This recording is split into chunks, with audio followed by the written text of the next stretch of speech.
I want to ask you this morning on a very important subject, and that is the proposal by government, your government, Fianna Fáil, Fine Gael and the Green Party, with regard to your plans on a New Year ban on the sale of all smoky fuels, which would include coal, peat briquettes, turf and what you call wet wood. I want you to clearly demonstrate here this morning what exactly you are proposing to do, what legislation, if any, you are proposing to bring before the Dáil. What exactly are you going to be saying to the people of Ireland who rely on this type of solid fuel to keep themselves warm?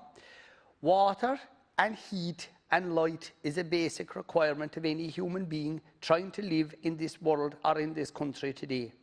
For you and your government to propose to take away that source of heat by banning its sale, it would be outrageous, it would be unfair, it would be wrong, and I want you to explain to the people today, because since this was reported, it first of all came out in reports in the middle of December, and for instance and for example, a business reporter, Daniel Murray with the Business Post, wrote a very good article on what he perceives, or what his knowledge was, that the government was bringing before the Dáil in the start of this year. And I want you to explain that. Another thing I want you to explain is with regard to the horticultural industry in this country. I really believe that the decision to attack and to shut down the peat industry in the way you have, and to close down Mona effectively, which is what you are doing, that will be looked on in the future as the decision to close down the beet industry, which was an excellent cash crop for farmers, and it is now widely recognised to have been a wrong decision.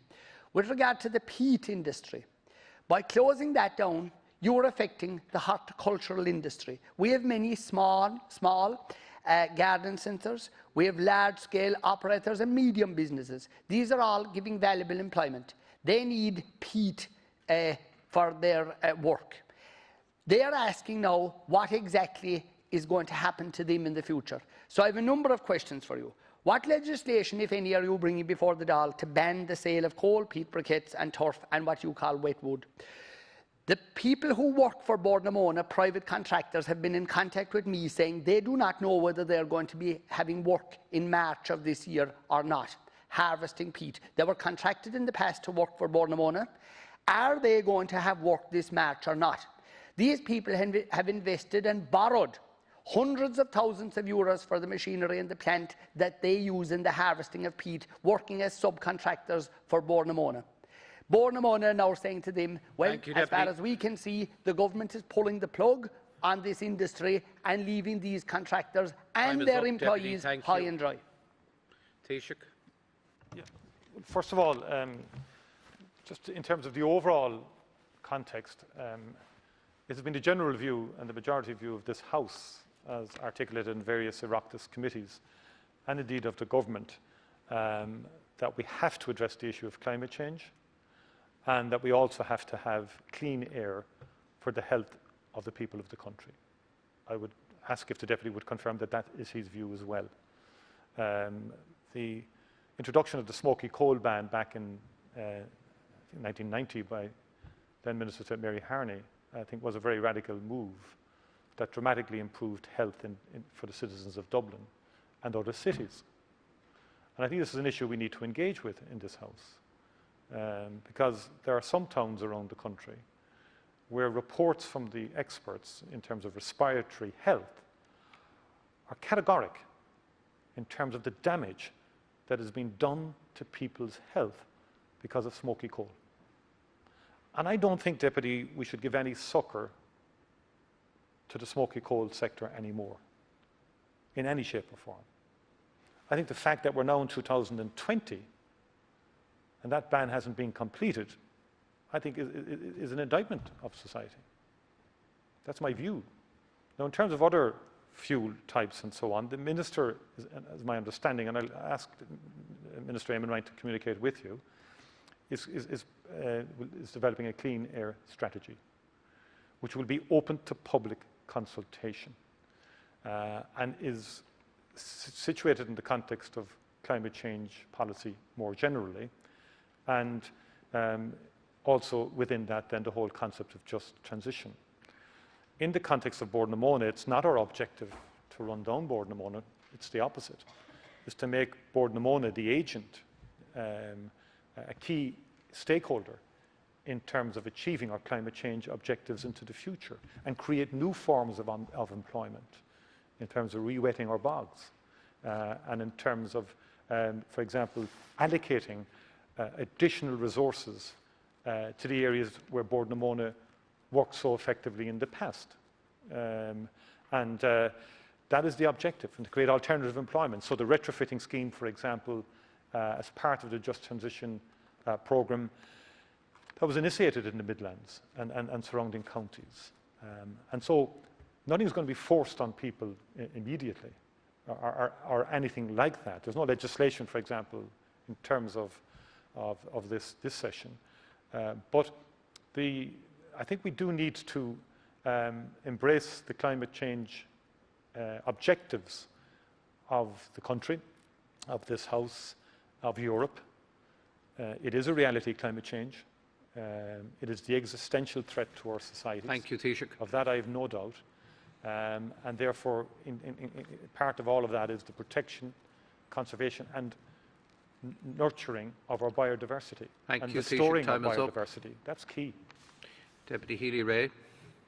Be as brief as I can. 'Tis no wonder that I worry. Unless it's the chamber and that there's an echo and that you didn't hear me properly. I didn't want to talk about Mary Harney and the smoky coal ban. That was a thing for cities, where there was thousands and thousands of people concentrated. I'm talking about people who are living predominantly in the countryside, who their only source of heat in their homes is timber, turf, and perhaps like the peat briquettes that they were using.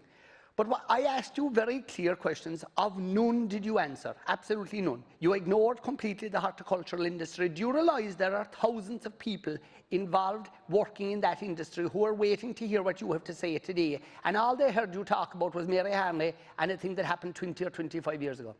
Like, will you please try to deal with the questions that I asked?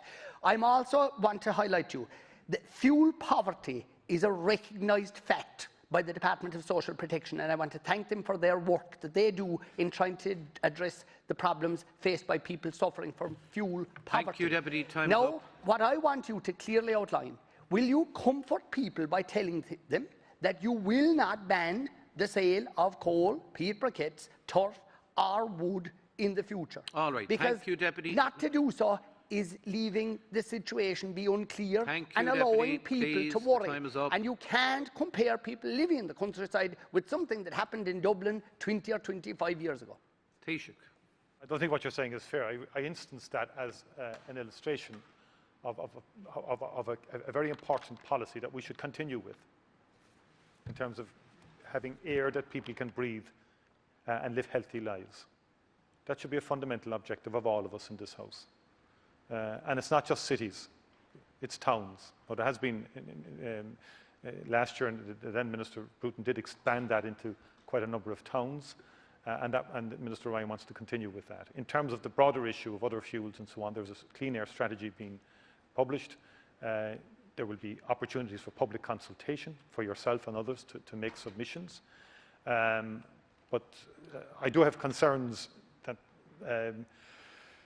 that you're not embracing the principle of clean air. I hope I'm wrong there, and I take it you are, that the importance of clean air for people and the avoidance of carcinogens in the atmosphere as much as we possibly can.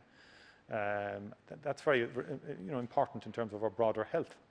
The impact of poor quality air on respiratory health is enormous, particularly on children and their future life chances and lifespan as well. On the peat issue, I will again engage with you on that, but again there are issues around that, but again we will do everything we possibly can to help those working in the industry, but also, as I say, that in terms of fuel poverty, I take your point on that, and the government is and that's why in the fund that will be generated out of the carbon tax fund, a very significant proportion of that is allocated to offset the impact of fuel poverty.